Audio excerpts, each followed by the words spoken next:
کہ اللہ کریم نے ہمیں ایک اور دن عطا فرمایا کہ ہم نبی کریم صلی اللہ علیہ وسلم کی سیرہ مبارکہ سے فیض لیں، نور حاصل کریں، اور انشاءاللہ یہ نور ہماری نسلوں میں منتقل ہو۔ ہم میدان احد کی طرف بڑھ رہے تھے اور اللہ کے رسول صلی اللہ علیہ وسلم ہمارے قافلے کی قیادت کر رہے ہیں، اور انشاءاللہ حشر میں بھی قیادت فرمائیں گے، اور انشاءاللہ ہماری زندگیوں میں ہی وہی ہمارا رول ماڈل ہے اور وہی لیڈ کر رہے ہیں ہمیں، اور انہی کے ہم فالوور ہیں، اور وہ مجسم ہماری نظروں کے سامنے ہیں کہ کس طرح ان کا سونا، بیٹھنا، اٹھنا، جاگنا۔ تو ہم ان کی سرکردگی میں، ان کی سپہ سالاری میں انشاءاللہ جنت الفردوس کی راہوں پہ گامزن ہیں۔ تو آج ہم بدر کے میدان میں اترنے لگے ہیں۔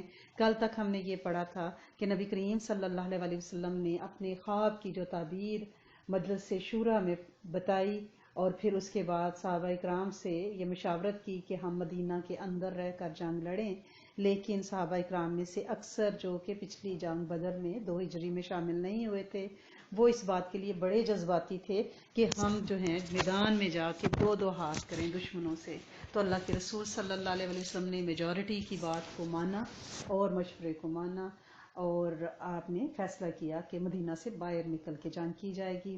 اس کے بعد نبی کریم صلی اللہ علیہ وسلم نے جمعہ کی نماز پڑھائی۔ کل میں نے ذکر کیا تھا کہ جمعے کا دن تھا جب یہ مشاورت ہوئی۔ آپ نے واضح نصیحت کی، لوگوں کو جد و جہد کی ترغیب دی، اور بتایا کہ صبر اور استقامت اور ثابت قدمی ہمیشہ غالب رہتی ہے، اور ساتھ ہی حکم دیا کہ دشمن سے مقابلے کے لیے تیار ہو جائیں۔ تو یہ سن کر لوگوں میں ایک جوش اور خوشی کی لہر دوڑ گئی۔ یہ مومن کی شان ہے نا، شجاعت، بہادری، خوف نہیں ہے۔ اور یہی میں آپ کو روز بتانے کی کوشش کرتی ہوں کہ وائرس ہے تو ڈرنا نہیں ہے، ہم نے اللہ سے رجوع کرنا ہے، یہ اس کی مخلوق ہے، جب وہ چاہے گا اس کو واپس بلائے گا، اور انشاءاللہ رمضان کی اتنی دعاؤں، رمضان کی چاند اور فرشتوں کا زمین پہ نزول، انشاءاللہ یہ وائرس اس کی رحمت سے واپس چلا جائے گا، لیکن خوف نہیں۔ آپ دیکھیں میدان میں احد میں اترا جا رہا ہے، ادھر کی تیاری ہے، اور صحابہ میں خوشی کی لہر دوڑی ہوئی ہے۔ اس کے بعد جب آپ صلی اللہ علیہ وسلم نے عصر کی نماز پڑھی تو اس وقت تک بہت لوگ جمع ہو گئے تھے، یعنی آس پاس کے قبیلے یا اوالی کے باشندے وہ سب آ چکے تھے۔ نماز کے بعد آپ اندر تشریف لے گئے، ساتھ ہی حضرت ابوبکر صدیق اور حضرت عمر رضی اللہ تعالیٰ عنہ بھی تھے۔ انہوں نے آپ کے سر پر امامہ باندھا، یعنی حضرت ابوبکر صدیق اور حضرت عمر رضی اللہ تعالیٰ عنہما نے آپ کے سر پر امامہ باندھا، لباس پہنایا یعنی زرہ بختر۔ آپ نے نیچے اوپر 2 زریں پہنی اور تلوار گلے میں حائل کی، ہتھیار سے آراستہ ہو کر آپ لوگوں کے سامنے تشریف لائے۔ لوگ آپ کے منتظر تو تھے ہی، لیکن اسی دوران جب لوگ جمع ہو رہے تھے تو حضرت سعد بن معاذ اور حضرت اسید بن حضیر رضی اللہ تعالیٰ عنہما نے لوگوں سے کہا کہ آپ لوگوں نے اللہ کے رسول صلی اللہ علیہ وسلم کو میدان جنگ میں نکلنے پر زبردستی آمادہ کیا ہے، ایسا نہ کریں، معاملہ آپ کے حوالے کر دیں، اور جیسے نبی کریم صلی اللہ علیہ وسلم کی مرضی ہو ویسے کریں۔ یہ سن کر سب لوگوں کو شرمندگی ہوئی۔ جب آپ باہر تشریف لائے زرہ بختر پہن کے تو انہوں نے عرض کیا کہ یا رسول اللہ صلی اللہ علیہ وسلم، ہمیں آپ کی مخالفت نہیں کرنی چاہیے تھی، یعنی آپ نے کہا تھا، فرمایا تھا کہ شہر کے اندر جنگ لڑیں مدینہ کے اندر، تو ہم نے کہا باہر جائیں، تو ہمیں ایسا نہیں کرنا چاہیے تھا۔ جو آپ کو پسند ہو آپ وہی فیصلہ کریں، اگر آپ کو یہ پسند ہے مدینے میں رہیں تو ایسا ہی کیجیے۔ آپ صلی اللہ علیہ وسلم نے فرمایا جب کوئی نبی اپنا ہتھیار پہن لے تو مناسب نہیں کہ اسے اتارے، یہاں تک کہ اللہ اس کے درمیان اور اس کے دشمن کے درمیان کوئی فیصلہ فرما دے۔ اس کے بعد نبی کریم صلی اللہ علیہ وسلم نے لشکر کو 3 حصوں میں تقسیم کیا، یعنی یہ تقسیم، یہ ڈسیژن ٹری پلاننگ، میدان جنگ احد میں اترنا ہے، لیکن یہ فیصلہ کہاں کیا جا رہا ہے؟ مدینہ کے اندر۔ لشکر کو 3 حصے بنائے گئے۔ مہاجرین کا ایک دستہ تھا، اس کا پرچم حضرت مصعب بن عمیر کو دیا گیا جو آپ کے ہم شکل تھے، ان کا پورا نام مصعب بن عمیر ابدری رضی اللہ تعالیٰ عنہ، اور قبیلہ اوس یعنی انصار کا جو قبیلہ ہے اس کا دستہ جو ہے اس کا علم حضرت اسید بن حضیر کو دیا گیا۔ قبیلہ خزرج وہ بھی انصاری ہیں، اس کا جو علم ہے یعنی 3 پرچم بنائے گئے، مہاجرین کا، اوس کا، خزرج کا، اور خزرج کا جو پرچم ہے وہ حباب بن منظر کو دیا گیا۔ اور پورا لشکر تقریباً 1000 افراد پہ مشتمل تھا، جن میں 100 ایسے تھے جن کے پاس زرہ تھی یعنی لوہے کا لباس تھا، اور 50 شہ سوار تھے، لیکن بعض ہسٹورین نے یہ بھی لکھا ہے کہ شہ سوار کوئی بھی نہیں تھا۔ حضرت ابن مکتوم کو یعنی اس دفعہ بھی انہی کے کام مدینہ کا انتظام سونپا گیا. وہ لوگوں کو بعد میں جو رہ گئے مدینہ میں مرد ان کو نمازیں پڑھائیں گے. اس کے بعد آپ نے کوچ کا اعلان فرمایا. لشکر نے شمال کا رخ کیا. تو نبی کریم صلی اللہ علیہ وسلم آگے آگے چل رہے تھے, آپ کے پیچھے صحابہ کرام تھے. جب یہ لوگ تسنیتا کے پاس ذرا آگے بڑھے ہیں نا, تو انہیں ایک دستہ نظر آیا جو بڑے عمدہ ہتھیار پہنے ہوئے, سجے ہوئے, جنگ کے لیے تیار, مسلح. آپ نے پوچھا کہ یہ کیا ہے, تو یہ کون لوگ ہیں؟ تو بتایا گیا یہ خزرج کے یہود حلیف ہیں جن کے ساتھ ان کی دوستی ہے اور مشرکین کے خلاف جنگ میں شامل ہونا چاہتے ہیں. آپ نے دریافت فرمایا کیا یہ مسلمان ہو چکے ہیں؟ لوگوں نے کہا نہیں. تو آپ نے اہل شرک کے خلاف اہل کفر کی مدد لینے سے انکار کر دیا. پھر آپ نے شیخان کے مقام پہ لشکر چلتا رہا. آپ نے لشکر کا جگہ جگہ معائنہ فرماتے تھے کہ سارے لوگ موجود ہیں, باقاعدہ تیار ہیں جنگ کے لیے, مورل ان کا ہائی ہے. جو یہ لوگ چھوٹے یا ناقابل جنگ نظر آئے انہیں واپس کر دیا. آپ نے دیکھا وہاں پہ شیخان کے مقام پہ کچھ بچے بھی ہیں بیچ میں, تو آپ نے ان کو واپس کر دیا, جیسے عبداللہ بن عمر, اسامہ بن زید, اسید بن زہیر, زید بن ثابت, زید بن ارقم, یعنی بہت سے چھوٹے صحابہ کو آپ نے واپس کر دیا. اب صحیح بخاری میں جو مذکور ہے اس میں یہ ہے کہ چھوٹے بچوں میں ایک بچہ رافع تھے, رافع بن خدیج. انہوں نے کہا ہمیں اجازت دیں. رافع بن خدیج یعنی وہ بچہ بہت اچھے وہ تیر چلا لیتے تھے, آپ نے انہیں اجازت مل دی.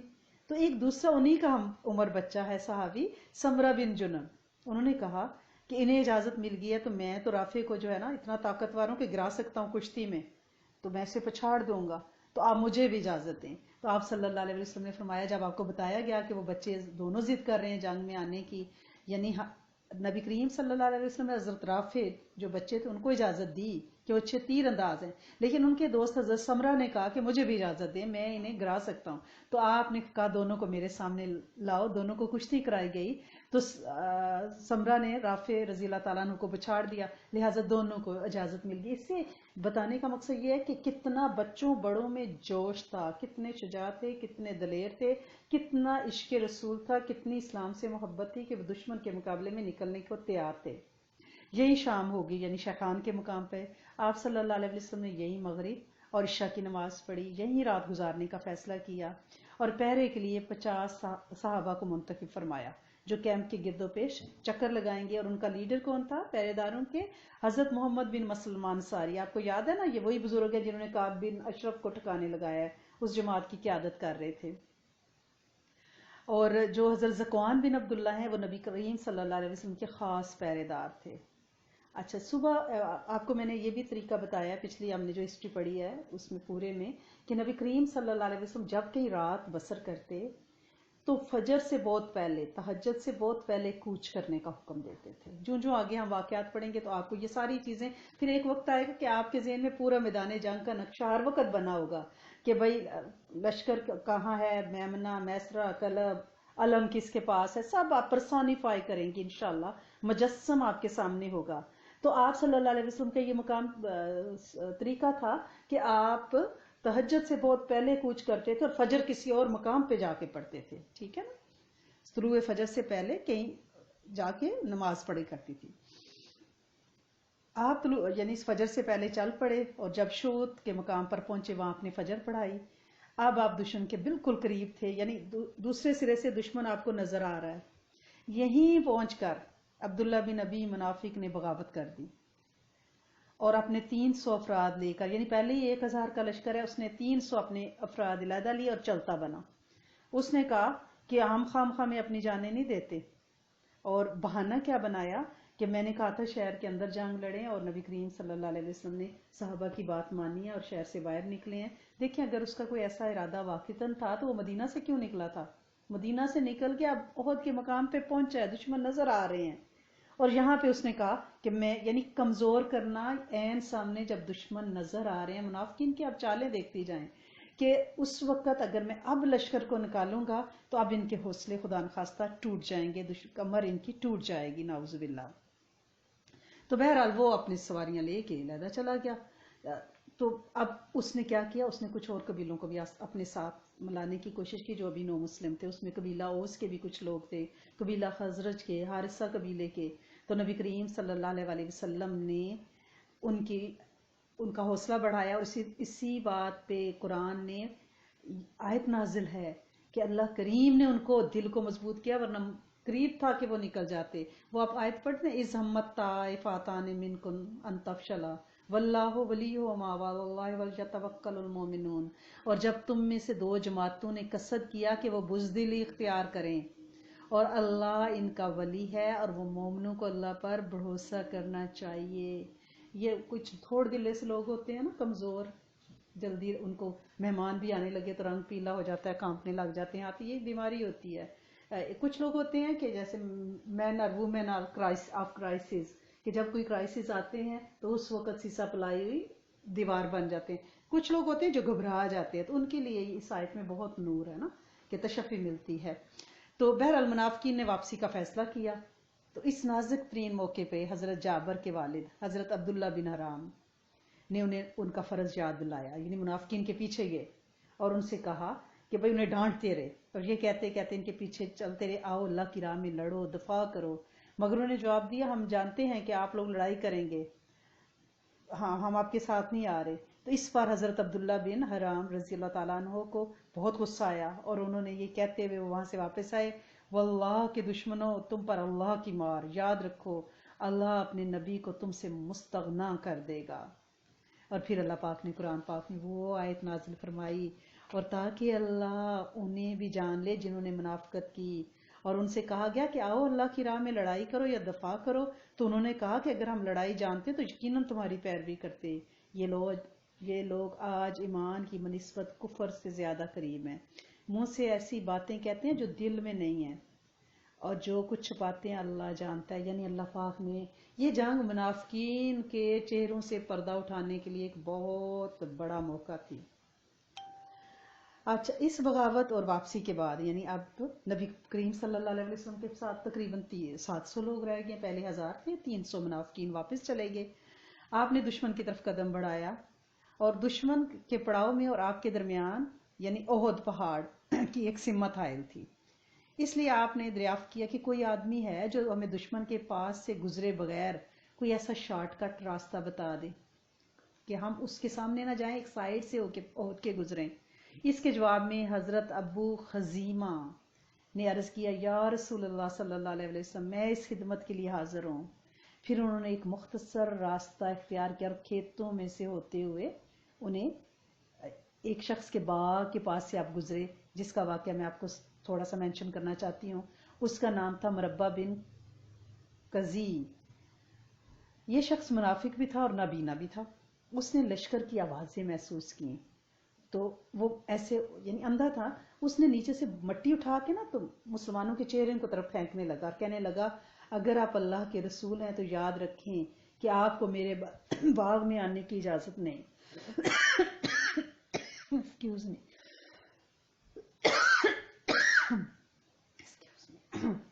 سوری، تو آپ کو میرے باغ میں آنے کی اجازت نہیں۔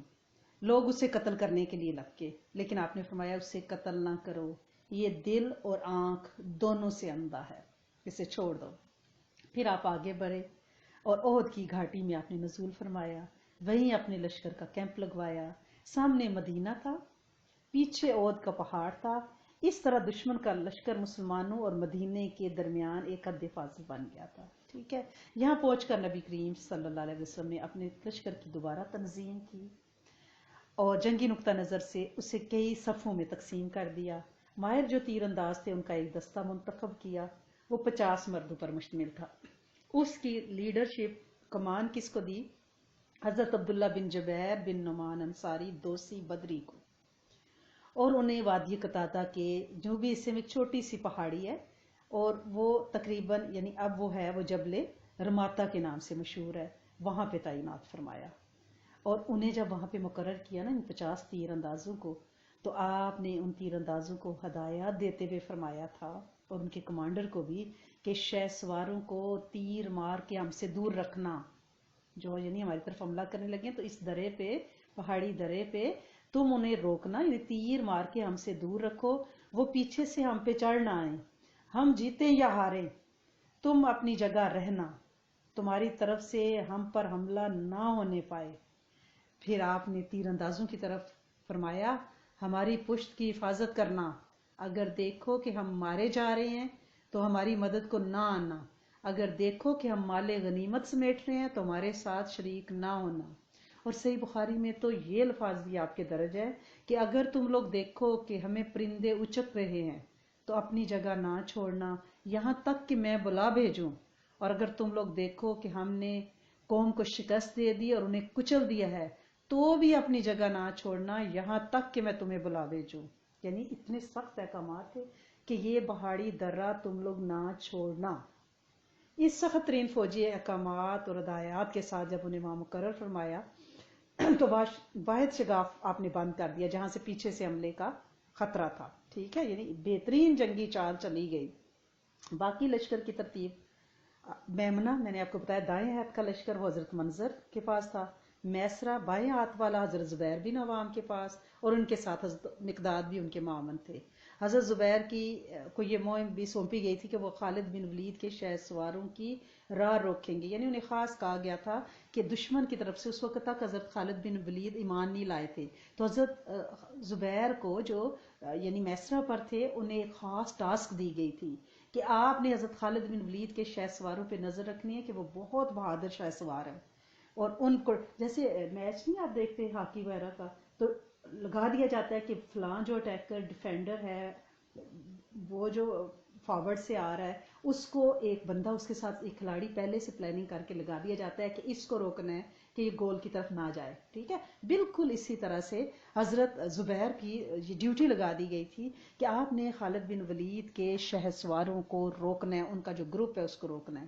اس ترتیب کے علاوہ صف کے اگلے حصے میں بہادر مسلمان رکھے گئے جن کا شعرا تھا اور جن کی طاقت ہزاروں مردوں کے برابر مانی جاتی تھی۔ یہ منصوبہ بڑی باریکی اور حکمت عملی سے اللہ کے رسول صلی اللہ علیہ وسلم نے بنایا تھا اور بہترین تھا۔ اور آپ سے زیادہ بالیاقت کمانڈر کون ہوگا، بہترین حکمت عملی، ماشاءاللہ سے بہترین سپہ سالار۔ آپ نے پہاڑوں کی اوٹ سے لے کر پشت، دائیں بائیں سارے شگاف بند کر لیے تھے، یعنی کوئی جگہ ایسی نہیں تھی جہاں سے لگتا کہ دشمن جو ہے وہ کیمپ پہ حملہ کر سکے گا، مومنین کے کیمپ پہ۔ اور یہ ترتیب تھی جو 7 شوال کو 3 ہجری کو، ٹھیک ہے نا، ہفتے کے صوبائی عمل میں آئی تھی۔ اور اس کے بعد آپ صلی اللہ علیہ وسلم نے اعلان فرما دیا کہ جب تک آپ حکم نہ دیں جنگ نہیں شروع کی جائے، یعنی فوجیں آمنے سامنے ہیں۔ آپ نے نیچے سے اوپر 2 زریں پہن رکھی تھی۔ اب آپ نے صحابہ کرام کو جنگ کی ترغیب دیتے ہوئے تاکید فرمائی کہ جب دشمن سے ٹکراؤ ہو تو پامردی اور ثابت قدمی سے کام لیں۔ آپ نے ان میں دلیری اور بہادری کی روح پھونکتے ہوئے ایک نہایت تیز تلوار اپنی نیام سے باہر نکالی اور فرمایا کون ہے جو اس تلوار کو لے کر اس کا حق ادا کرے گا۔ اس پر کئی صحابہ تلوار لینے کے لیے لپکے، جن میں حضرت علی، حضرت زبیر، حضرت عمر بن خطاب بھی تھے، لیکن حضرت ابو دجانہ سماک بن خزاشہ رضی اللہ تعالیٰ عنہ نے آگے بڑھ کر عرض کیا یا رسول اللہ صلی اللہ علیہ وسلم اس کا حق کیا ہے؟ آپ نے فرمایا اس سے دشمن کے چہرے کو مارو یہاں تک کہ یہ ٹیڑھی ہو جائے۔ انہوں نے کہا یا رسول اللہ میں اس تلوار کو لے کر اس کا حق ادا کرنا چاہتا ہوں، تو آپ نے وہ تلوار حضرت ابو دجانہ کو دے دی۔ حضرت ابو دجانہ بڑے جاں باز تھے، لڑائی کے وقت اکڑ کر چلتے تھے۔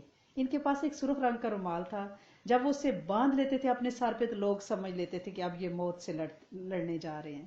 جب انہوں نے تلوار لی تو اپنی پٹی نکالی اور سر پہ باندھ لی اور اکڑ کے چلنے لگے، تو نبی کریم صلی اللہ علیہ وسلم نے فرمایا یہ چال اللہ تعالیٰ کو ناپسند ہے، لیکن اس موقع پر نہیں، یعنی جنگ میں یہ چال نہیں۔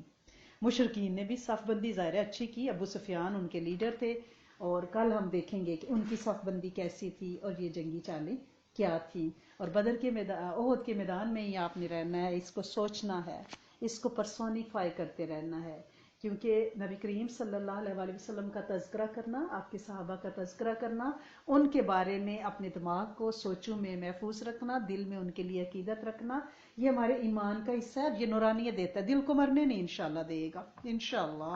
وکفا باللہ ولیاً وکفا باللہ نصیرا۔ آج کل ہمارا جو سیلف آئسولیشن کا پیریڈ گزر رہا ہے الحمدللہ رب العالمین، اللہ کا شکر ہے کہ عبادتیں جو مجھے فیڈ بیک مل رہا ہے عبادتیں لوگوں کی پہلے سے زیادہ بڑھ گئی ہیں، عبادتیں کم ہو گئی ہیں، باہر پھرنا کم ہو گیا ہے، لیکن پھر بھی کچھ لوگ ابھی بھی ظاہر ہے ان کی مجبوری ہے کہ وہ کوئکلی گروسری کے لیے خرید و فروخت کے لیے جاتے ہیں. تو بس جب بھی آپ نکلیں ان دنوں ویسے بھی اور ان دنوں میں جو گھر سے نکلنے کے اعمال ہیں، یا فیض و یا سلام، بسم اللہ توکلت علی اللہ، ضرور افاسب تم اذان کا عمل بھی کریں. جب بازار میں جائیں تو بازار کی مال کی دعا ضرور پڑھیں، کیونکہ نبی کریم صلی اللہ علیہ وسلم نے فرمایا بازار اللہ تعالیٰ کے ہاں سب سے بری جگہ ہے. علماء فرماتے ہیں کہ بازار شیطان کے بیٹھنے کی جگہ ہے. تو ان دنوں وائرس میں زیادہ خطرہ ہے کہ بازار ویسے ہی شیطان کی اماج گاہ ہے، تو لہٰذا وائرس میں اور بچنے کی آپ نے حفاظت کی دعائیں کرنی ہیں. آپ نے بازار میں داخل ہونے کی مسنون دعائیں بھی یاد کرنی ہے، اور چوتھا کلمے کی بھی اللہ کے رسول صلی اللہ علیہ وسلم نے تاکید فرمائی ہے اور سکھایا ہے کہ جب آپ بازار میں جائیں کہ تو وہاں کی تاریک فضائیں ہوتی ہیں نا، ہمیں تو وہ روشن مال لگتے ہیں، ٹھیک ہے نا، بڑے بڑے کمکمے اور روشنیاں، لیکن اس کی فضائیں اللہ کی یاد سے تاریک ہے نا. تو جو شخص بازار میں اللہ کو یاد کرتا ہے وہ نور بکھیرتا ہے. تو اللہ کریم بہت خوش ہوتے ہیں، اور اس کے لیے جو چوتھا کلمہ بازار میں پڑھتا رہے گا اللہ تعالیٰ اس کو 10 لاکھ نیکیاں عطا فرماتے ہیں، 10 لاکھ گناہ معاف کرتے ہیں، اور جنت میں اس کے لیے ایک محل بنا دیتے ہیں. اور ان دنوں تو زیادہ آپ نے اہتمام کرنا ہے کہ جب بھی آپ باہر نکلیں، شاپنگ میں گروسری ہے بیسک، ان دنوں چیزیں ویسے تو الحمدللہ رب العالمین سب لوگ قانون کو فالو کر رہے ہیں اور کرنا بھی چاہیے، کیونکہ اطاعت کے لیے کیا ہے، اللہ کا حکم مانے، رسول صلی اللہ علیہ وسلم کا، اور کس کا، اولو الامر جو آپ کے اوپر حکمران بنائے گئے ہیں، تو ہمیں اپنے اولو الامر کا حکم ماننا ہے. تو بازار میں داخل ہونے کی دعا پڑھنی ہے، دعا تھوڑی اونچی آواز میں پڑھیں تاکہ آپ کے ساتھ جو بندہ ہے وہ بھی سن لے اور اس کو بھی یاد آ جائے، وہ بھی پڑھے. بازار میں اللہ کا ذکر کرنا زیادہ افضل ہے، کیونکہ کچھ نہ کچھ یعنی برائی میں گمراہی میں لوگ پڑے ہوئے ہیں. اور نیت کریں کہ اللہ کریم یہ ہم افطاریوں کے لیے گروسری کر رہے ہیں، اللہ کریم اس کی برکتیں عطا فرمائے، اور اس کی برکتوں کی وجہ سے ہمیں کسی بھی قسم کے صدمے اور بلا کی مشقت اور بیماری سے بچا لیں. اور 7 سلام میں نے آپ کو بتایا ہے، قرآن میں جتنے بھی سلام ہیں آپ ان کو پڑھیں گی. سلام قولاً من رب الرحیم، سلام علی ابراہیم، سلام علی موسیٰ و ہارون، سلام علی الیاسین، یعنی آپ سلام پڑھیں گی، کیونکہ یہ جو قرآنی آیات ہیں یہ آپ کو سلامتی دیں گی، آپ کو بچائیں گی. اور بازار میں ہی کیا، اپنے گھر میں بھی ان کو اہتمام کریں، صبح شام پلیز آپ ان کو ضرور پڑھ لیا کریں، کیونکہ یہ آپ کے بچاؤ کی ایک سیفٹی شیلڈ ہے. انشاءاللہ سورۃ کافرون پڑھیں، یہ آپ کی حفاظت کرتی ہے، کیونکہ جو سورۃ کافرون پڑھتا ہے اس کے ساتھ یوں سمجھیں کہ فرشتے جو ہیں نا وہ بڑے بڑے ہتھیار، کلیشنکوف، ہتھوڑے، گرس لے کر ہوتے ہیں، اس کی حفاظت کرتے ہیں، کیونکہ اس میں صاف صاف دشمنوں سے مقابلہ ہے. جسے تم مانتے ہو، جسے تم پوچھتے ہو، اسے ہم نہیں پوچھتے، ہمارا ہوا وحدہ لا شریک ہے. تو اللہ کی ذات جتنی بڑی ہے اس کے ہتھیار بھی تو اتنے ہی بڑے ہیں نا. تو جب ہم اس کی مدد میں آ جاتے ہیں تو سورۃ کافرون پڑھ لیا کریں. یہ تینوں جو باقی کل ہیں ان کی سردار گنی جاتی ہے. ہمیں سبزیوں پھلوں کے وائٹامنس تو نظر آتے ہیں نا، لیکن روحانیت کے اور صورتوں کے وائٹامنس اور طاقت سمجھ نہیں آتی. تو آپ نے کوشش کرنی، کیونکہ ہم نے اپنے نفس کو مطمئنہ بنانا ہے. یہ 3 قسم کے نفس ہوتے ہیں نا، نفس مطمئنہ، نفس لوامہ اور نفس امارہ. اس کی سادہ سی آپ کو ڈیفینیشن بتا دوں یہ کیا ہے. نفس امارہ وہ ہے کہ گھوڑا ہے، اس کی لگامیں ٹوٹ چکی ہیں اور وہ سر پٹ بھاگتا جا رہا ہے، یہ نفس امارہ ہے. برائی میں ڈوبا ہوا، خیر سمجھ نہیں آ رہی، شر ہے وہ نفس جسے دین کی بات سمجھ نہیں آ رہی. ایک ہے نفس لوامہ کہ گھوڑے پہ آپ بیٹھے ہیں، گریپ کبھی ڈھیلی ہو جاتی ہے، کبھی آپ کنٹرول کر لیتے ہو، کبھی آپ کا دل نیکیوں پہ آ جاتا ہے، کبھی بیچ میں برائی بھی ہو جاتی ہے. یہ نفس لوامہ ہے. ہم نے تیسرا نفس اس رمضان میں اس تک ہماری رسائی ہونی ہے، اور یہ ہماری کلاسز اسی سلسلے میں ہے کہ ہمارا ٹارگٹ نفس مطمئنہ ہم نے اپنے GPS میں انشاءاللہ ڈالا ہے. اور وہ کیا ہے، نفس کے گھوڑے پہ پوری گرپ ہو، کنٹرول ہو پورا. اور سورۃ کافرون سے ہم نے ان تینوں نفوس مطمئنہ لوامہ ہمارا کی حفاظت کرنی ہے. سورۃ کافرون سے سہارا لینا ہے، ٹھیک ہے نا. اور ویسے بھی یہ بلٹ پروف ہے ہمارے لیے یہ سورت. انسان کا نفس اس کا دشمن ہے نا، اس سے بچنے کے لیے ہم انشاءاللہ اس کی مدد لیں گے، اور انشاءاللہ ہم اس مقام کے پہنچیں گے۔ کچھ بچوں نے پوچھا ہے کہ ہمیں بتائیں کہ ہم اللہ کا قرب کیسے حاصل کریں۔ آپ بات کرتی ہیں تصوف کی، آپ بات کرتی ہیں قرب الہی کی، کنیکشن بنانے کی، کون سی بیسک چیزیں؟ تو صدقے جاؤں بیسک چیزیں آپ سب کو پتا ہے۔ آپ انبیاء کو ذہن میں لائیں گے نا، یہ جو ہمارے 2-3 سال پہلے ایک رمضان میں سارے نبیوں پہ علیحدہ علیحدہ سے لیکچر ہیں، حضرت آدم علیہ السلام سے لے کر سارے انبیاء تک، نبی کریم صلی اللہ علیہ وسلم تک، میرے خیال ہے 26-27 جو قرآن میں جن انبیاء کا ذکر ہے ان سب کے بارے میں ڈیٹیل ہے، آپ ان کو بھی سنیے۔ تو آپ یہ ذہن میں رکھنا ہے کہ اگر آپ نے تصوف پانا ہے، پیورٹی پانی ہے، کنیکشن بنانا ہے، تو آپ نے سخاوت ابراہیم علیہ السلام جیسی ہونی چاہیے، جو مہمان کو تلاش کرتے تھے اور کھانا نہیں کھاتے تھے، چاہے کئی میل دور جانا پڑے۔ میں آپ کو یہ تو نہیں کہتی کہ آپ ان کوارنٹین پیریڈ میں مہمان ڈھونڈنے جائیں، لیکن سخی بنیں۔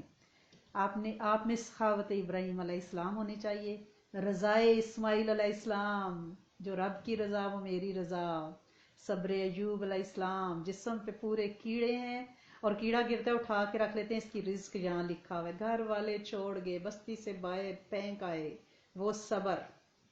اور مناجات ذکریہ کہ اللہ میں آپ سے دعا مانگ کے کبھی بھی خالی ہاتھ نہیں رہا، وہ مناجات مانگے کہ جب امید ہی نہیں ہے تو اللہ کریم نے اولاد عطا فرمائی ہے۔ غربت یحییٰ علیہ السلام، فاقہ مستی، خرقہ پوشی موسیٰ علیہ السلام، سیاحت، اور حضرت عیسیٰ علیہ السلام جیسی کہ زمین میں اس طرح سے پھریں کہ اللہ کریم آپ کی نشانیوں کو دیکھ رہے ہیں، جن قوموں نے یعنی سیرو فی الارض، زمین پہ پھریں اور دیکھیں کہ جن قوموں نے جھٹلایا ان کا انجام کیا ہوا۔ اور فقر محمد صلی اللہ علیہ وسلم 3 دن تک فاقے ہیں، کھانا ہی نہیں بنتا، چولہا ہی نہیں جلتا، پیٹ پہ پتھر باندھے گئے ہیں۔ تو یہ نقطہ آپ نے ذہن میں رکھنا ہے، سارے انبیاء کی خصوصیات ہم پہ ہونی چاہیے، ٹھیک ہے نا۔ اور اس میں سب سے بڑی چیز جو ہے وہ 2 بے آپ ذہن میں رکھ لیں، برداشت اور بیٹھنا۔ برداشت کیا ہے؟ کوئی تکلیف پہنچے، وہ کھانے پینے کے حوالے سے ہو، بیماری، وائرس، کچھ، اس میں برداشت۔ 2 بے آپ نے قابو رکھنی ہے۔ اور دوسری بے کون سا ہے؟ بیٹھنا، ذکر اللہ کے لیے بیٹھنا، اور اس میں 2 یہ ہونی چاہیے، یقین اور یاد الہی۔ That's it. آپ انشاءاللہ کنیکشن بنا لیں گے، اللہ کریم مجھے بھی عطا فرمائے، آپ کو بھی، اور امت کے جنوں انس کو اپنا تعلق عطا فرمائے، اپنا تعلق عطا فرمائے۔ اور اللہ کے کلام سے ہم نے اس وائرس سے نپٹنا ہے۔ اور کلام سے کیسے نپٹنا ہے؟ بخاری شریف میں ایک حدیث، لیکن اس سے پہلے میں آپ کو یہ بتانا چاہتی ہوں کہ جب آپ قرآن پڑھتے ہیں، ذکر کرتے ہیں، تو آپ کے لعاب میں تاثیر آ جاتی ہے، کیونکہ زبان سے ذکر نکلتا ہے نا، آپ کے لعاب میں، آپ کے سلائیوا جو منہ کا ہے اس میں تاثیر آتی ہے، آپ کی پھونک میں تاثیر آتی ہے، کیونکہ آپ نے قرآن پڑھا، آپ نے ذکر کیا، آپ نے نماز پڑھی، آپ نے عبادت کی، آپ نے درود شریف پڑھا، کوئی بھی ذکر کیا۔ تو حدیث مبارکہ میں کہ اب اس وائرس سے نپٹنے کے لیے حضرت بی بی عائشہ سے روایت ہے کہ جب کسی شخص کو بیماری لاحق ہوتی، یا کوئی پھوڑا یا کوئی زخم ہوتا، تو نبی کریم صلی اللہ علیہ وسلم اپنی انگلی اس طرح کرتے۔ تو جو راوی ہیں انہوں نے بتایا ہے، حضرت سفیان اس کے راوی ہیں، انہوں نے بتایا ہے کہ آپ اپنی جو شہادت کی انگلی ہے اس کے ساتھ تھوڑا لعاب لگاتے، اپنا لعاب لگاتے، یعنی اپنی زبان پہ رکھ کے پھر اسے زمین پہ لگاتے اور پھر اٹھاتے اور اس پر بسم اللہ پڑھ کر، ٹھیک ہے، اور وہ بیماری پھوڑے پھنسی پہ لگاتے، اور آپ فرماتے ہماری زمین کی مٹی اور ہم میں کسی کے لعاب میں بیماری کے لیے شفائے الہی ہے۔ یہ امام بخاری نے، یعنی مسلم اور بخاری دونوں میں یہ حدیث موجود ہے، ٹھیک ہے نا۔ یعنی مٹی پہ رکھ کے اپنے لعاب سے اور ذکر الہی کرتے ہوئے اس پہ لگانا۔ اور اس کو مختلف حکیموں نے بھی لکھا ہے، حکیم جالی نے اس نے بھی لکھا ہے کہ جو اسکندریہ کے لوگ تھے وہ مصری مٹی جو ہے اس طرح زخموں پہ لگاتے، پھوڑوں پھنسیوں پہ لگاتے، انہیں شفا ملتی۔ تو وائرس بھی تو زمین سے آیا ہے نا، ٹھیک ہے نا۔ تو ہمیں کیا کرنا ہے؟ ہمیں اپنی بیماریوں کی شفا کے لیے اپنی زبان پہ قرآن اور ذکر جاری رکھنا ہے، تاکہ ہمارے لعاب میں وہ تاثیر آئے، اور پھر جب ہم یعنی ذکر کرتے ہوئے افطاری سحری کرتے ہیں، اس کو دعائیں کیوں قبول ہوتی؟ کیونکہ ذاکرین کی زبان سے جو نوالا اندر جاتا ہے تو وہ شفا اتار دیتا ہے۔ ٹھیک ہے نا. اور اللہ کے رسول صلی اللہ علیہ وسلم کی ایک بہت حدیث مبارکہ بھی آپ ذہن میں رکھیں کہ آپ کا جو اٹھنے کا طریقہ تھا اس میں بعض روایات میں یہ موجود ہے کہ آپ اپنا لعاب اپنی آنکھوں پہ لگاتے تھے. اور ابھی پیچھے میں نے آپ کو ہم نے ابھی ہسٹری میں پڑھا ہے اور آگے بھی ہم غزوہ خیبر میں بھی پڑھیں گے کہ اللہ کے رسول صلی اللہ علیہ وسلم نے حضرت علی کرم اللہ وجہہ کی آنکھوں پہ اپنا لعاب لگایا تھا. اور ابھی پیچھے بھی ہم نے ایک صحابی کے زخم پہ آپ نے اپنا لعاب دہن لگایا تھا. تو ہم اتنا ذکر کریں کہ یہ وائرس ہمارے کلام اللہ پڑھنے کی برکت سے انشاءاللہ چلا جائے. اور ہم نے یہ ذکر کرنا ہے اور ہم نے عبادات کو اس نیت سے بھی کرنا ہے کہ اللہ کریم یہ جو آفت مخلوق پہ اس وقت اتری ہے نا اس سے نجات ہو جائے. اور رمضان میں سحری پلیز لازمی کھانی ہے. کچھ لوگ رات کو ہی کھانا کھا کے سو جاتے ہیں, ایسے نہیں کریں. سحری میں اللہ پاک نے بہت برکت رکھی ہے. ہمارے اور نان مسلم میں ایک ہی تو فرق ہے کہ ہم سحری کرتے ہیں وہ سحری نہیں کرتے. اور آپ صلی اللہ علیہ وسلم نے تاکید فرمائی ہے چاہے آپ پانی کا ایک گلاس اپنے سامنے دودھ کا گلاس رکھیں لیکن آپ کھجور رکھیں لیکن آپ سحری پلیز ضرور کھائیں. حضرت انس سے روایت ہے کہ نبی کریم صلی اللہ علیہ وسلم سحری کے وقت مجھ سے فرماتے میرا روزہ رکھنے کا ارادہ ہے, مجھے کچھ کھلاؤ. تو میں کچھ کھجوریں اور ایک برتن میں پانی پیش کر دیتا. آپ نے سحری کھانے کی تاکید فرمائی ہے. آپ نے فرمایا سحری کھا لیا کرو اس لیے کہ سحری کھانے میں برکت ہے. ایک موقع پر آپ نے فرمایا دن کو روزہ رکھنے میں سحری کھانے سے مدد لیا کرو اور قیام اللیل کے لیے کیلولا سے مدد لیا کرو, یعنی دن کو تھوڑا سا سونا چاہیے. اور سحری کھانا سنت ہے, ہم ایک سنت سے کیوں محروم ہو جائیں اور وہ بھی رمضان میں. اور یہود و نصارہ کی طرح تو ہم نے روزہ نہیں رکھنا نا, ہم مسلمان ہیں, ہمیں سحری کھانی ہے. بھوک ہو نہ ہو تھوڑا سا میٹھا دودھ پانی کھجور کچھ آپ کھا لیں, ٹھیک ہے نا.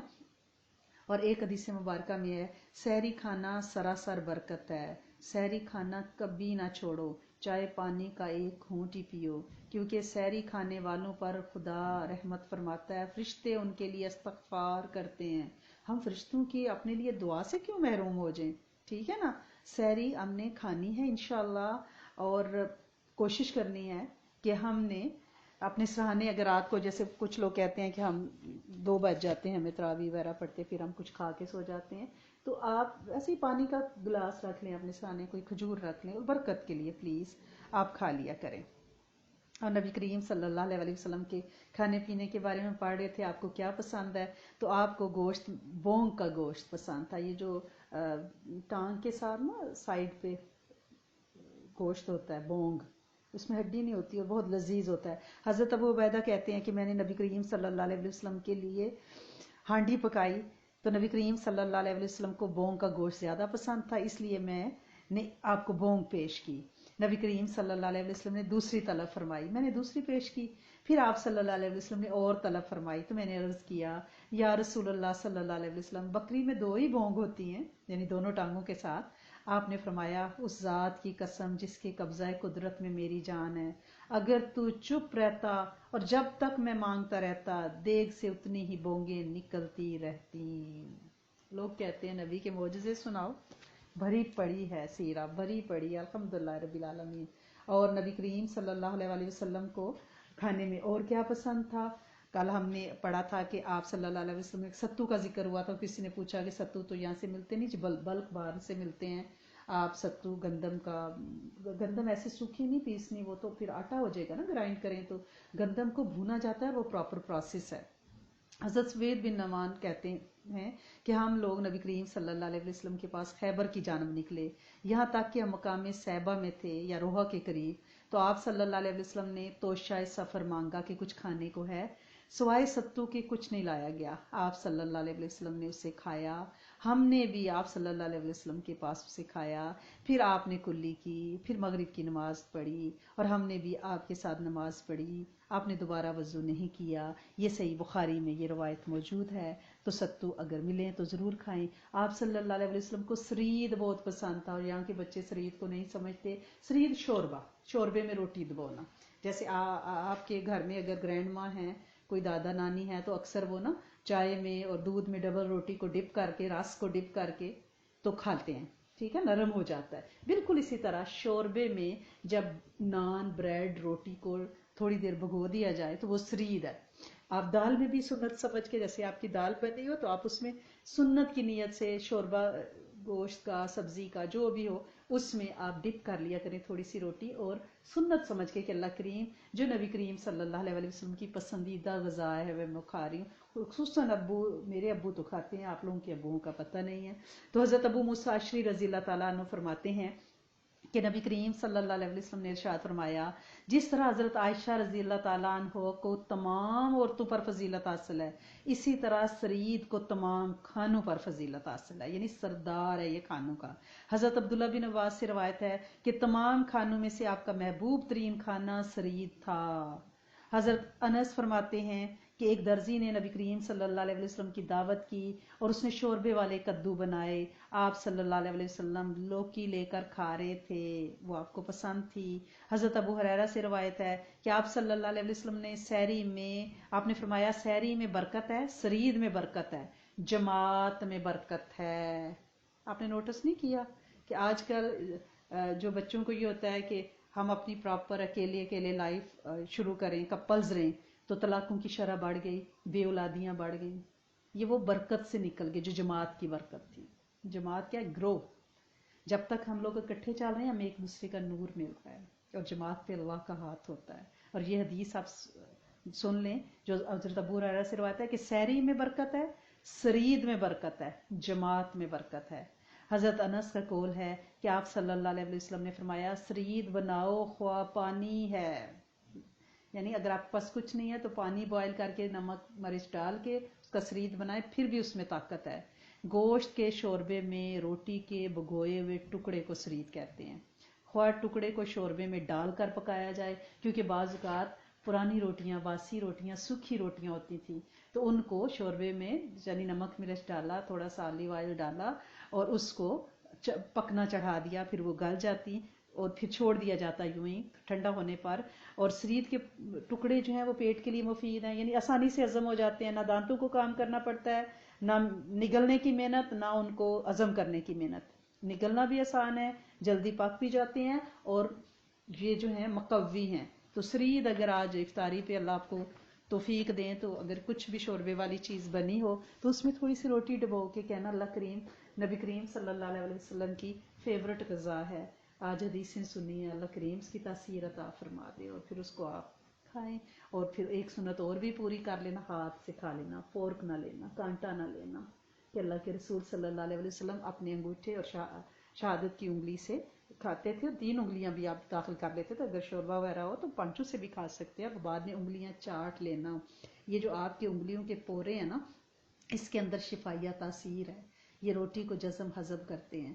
تو اگر اس میں شفا کی تاثیر میرے رب نے رکھی ہے تو پھر کیا خیال ہے، وائرس سے نپٹنے کے لیے سنتوں پہ عمل کریں نا، ٹھیک ہے نا. تو کھانے سے پہلے کھانے کا وضو، یعنی ہاتھ اچھی طرح سے دھونے ہیں، کھانے کے بعد بھی دھونے ہیں، لیکن انگلیاں چاٹنی ہیں. تو آج طرح سرید کھا کے آپ لوگ دیکھیے گا، اللہ کریم آپ لوگوں کو برکت دے اور شفائیں عطا فرمائے انشاءاللہ العزیز.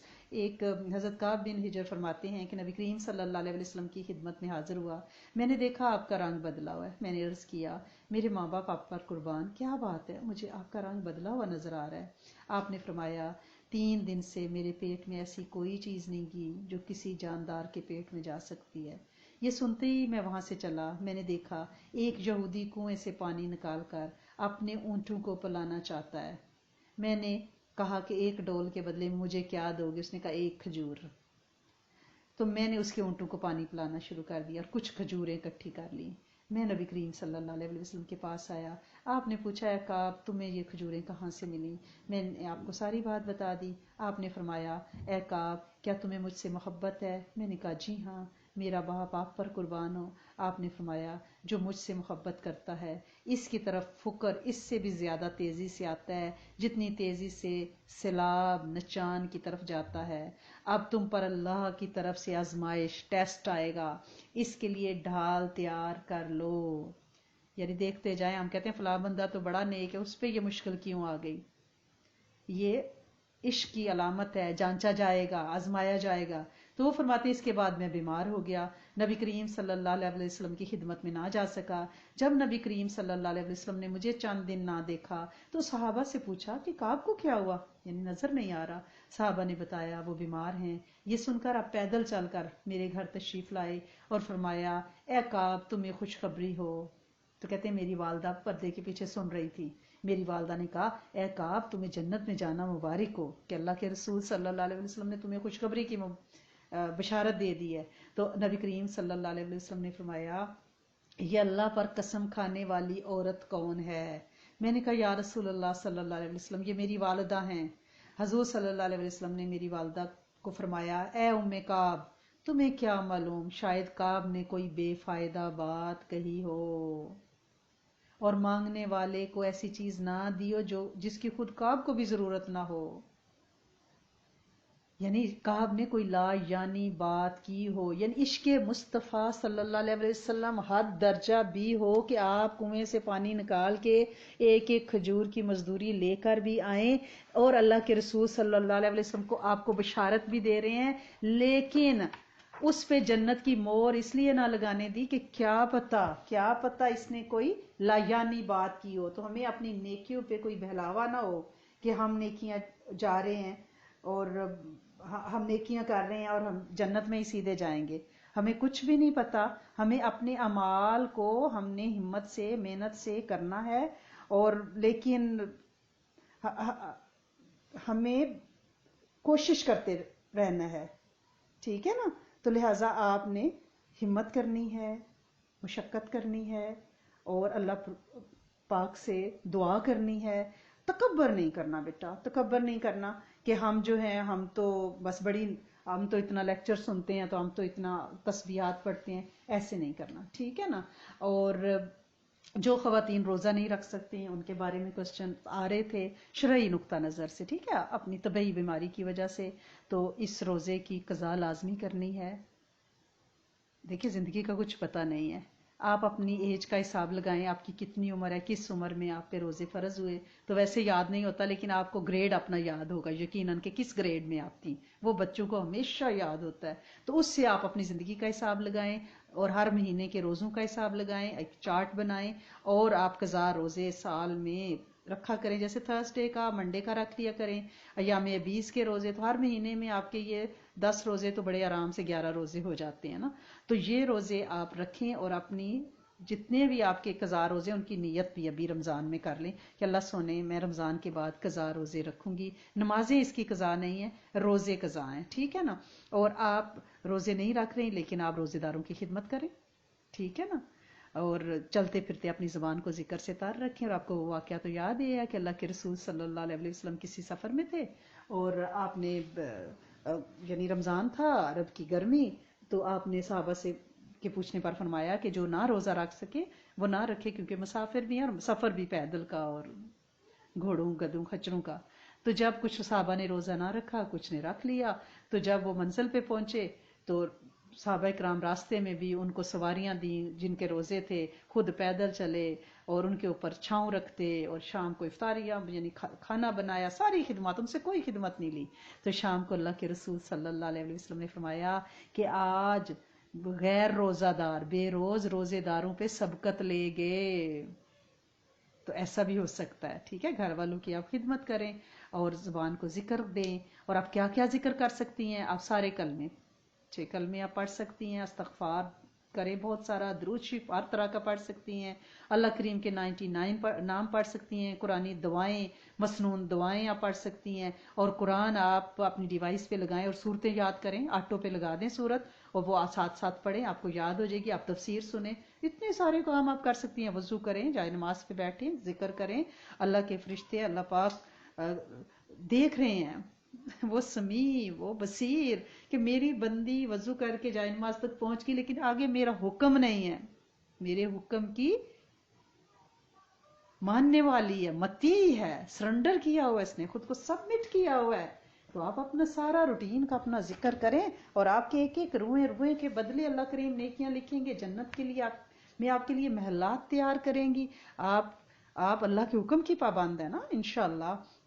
کسی بچی کا کوسچن دور دیر سے آیا کہ امی کے سال ثواب کے لیے میں کسی کو روزے رکھوانا چاہتی ہوں جو خاتون جو ہیں ضرورت مند ہیں، اور اگر میں ان کو سحری افطاری بھجوا دوں اور میں اپنی امی کی طرف سے ان سے روزے رکھوا لوں اگر وہ ضرورت مند ہیں تو ضرور. اور ویسے بھی یہ ہے کہ آپ کو تو اس میں کئی گنا اجر ملے گا. پہلا یہ کہ آپ اپنی امی کے لیے روزے ان کے اصال ثواب کے لیے رکھوا رہی ہیں.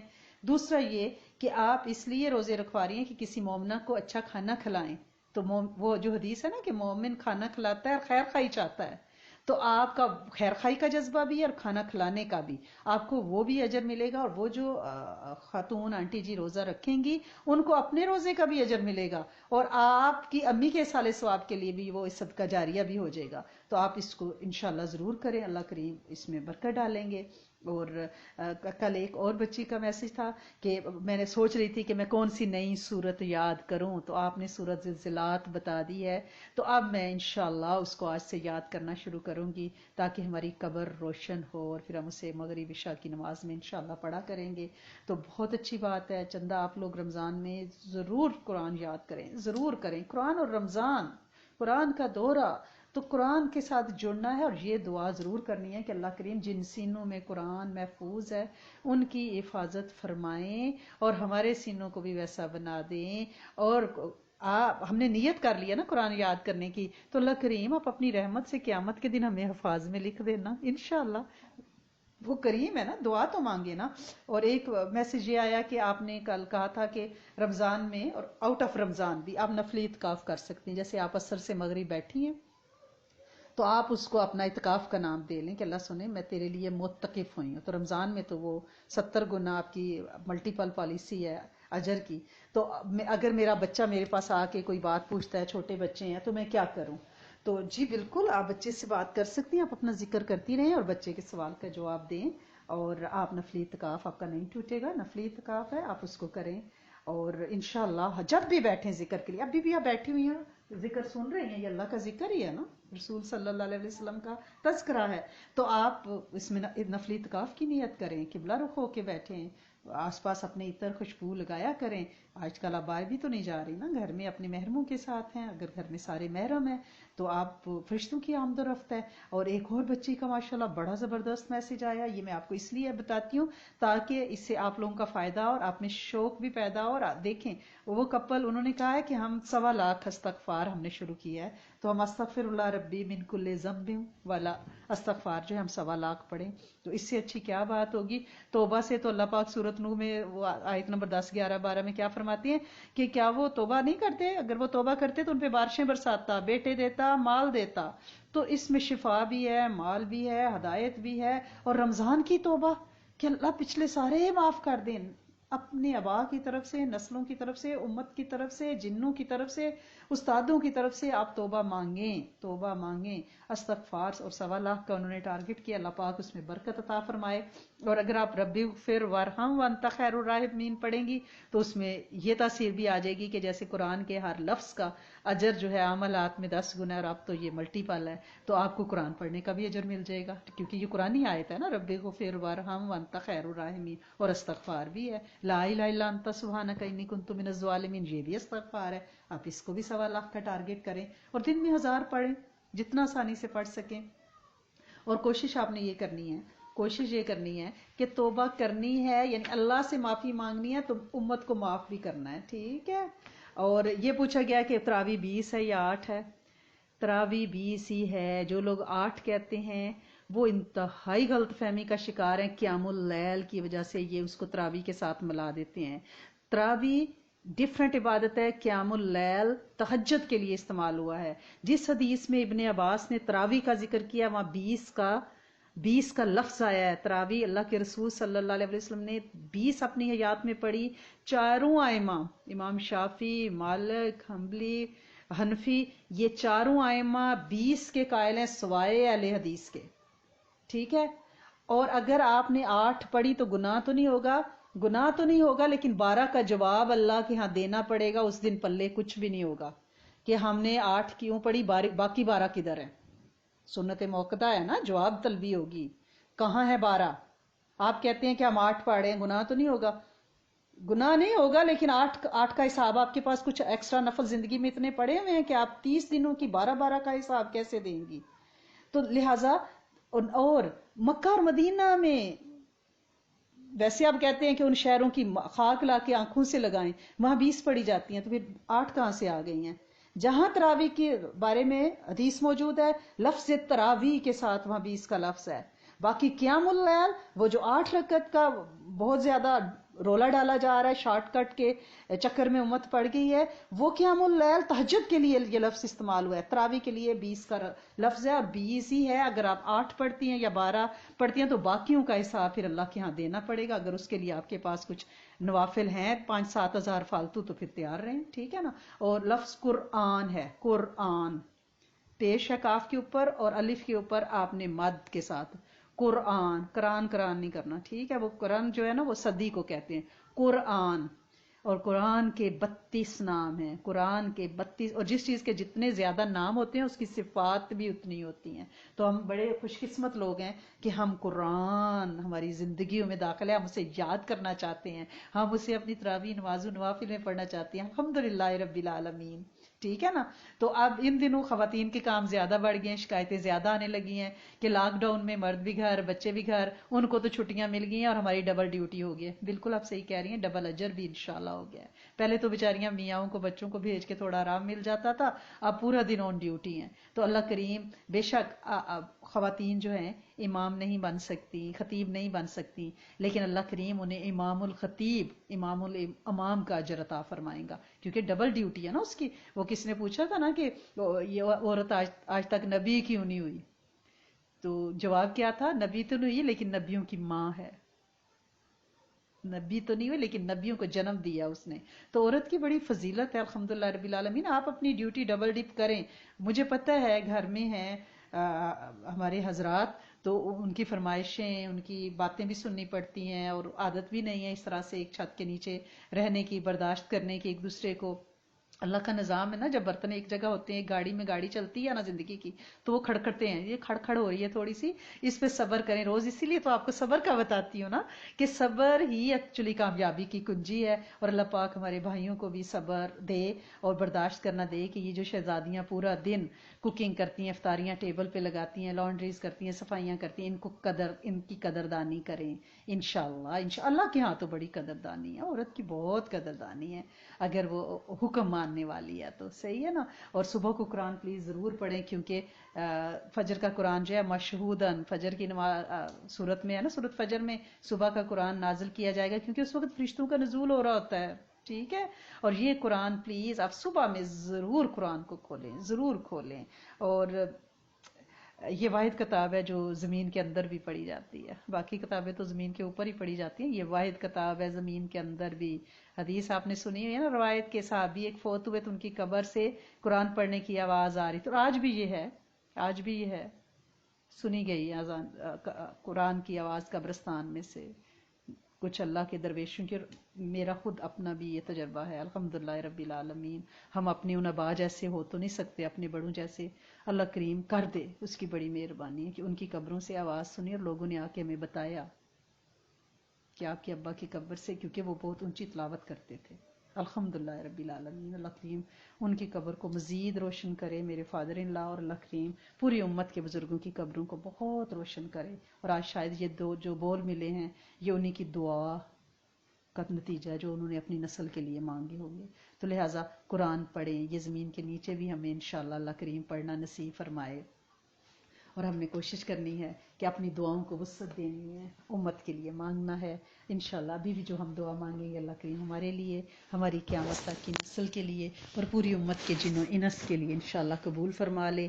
جب بھی دعا مانگنی ہے آپ نے یہ نیت ضرور کرنی ہے، اور جب بھی بیٹھنا ہے آپ نے خیر کے کام کے لیے، تسبیح ذکر نماز کے لیے اعتکاف کی نیت ضرور کرنی ہے، نفلی اعتکاف ہے، اور اپنے جو سنت اعتکاف ہے اس کے لیے بھی پلیز مینٹلی خود کو پریپیئرڈ کریں، آخری 10 دنوں میں کر لیں اعتکاف، کوئی بات نہیں، یا اپنے گھر کے مردوں سے کہہ دیں، کیونکہ ان سے کہیں یا آپ کر لیں یا میں کر لیتی ہوں، وہ خود ہی کہیں گے آپ ہی کرو۔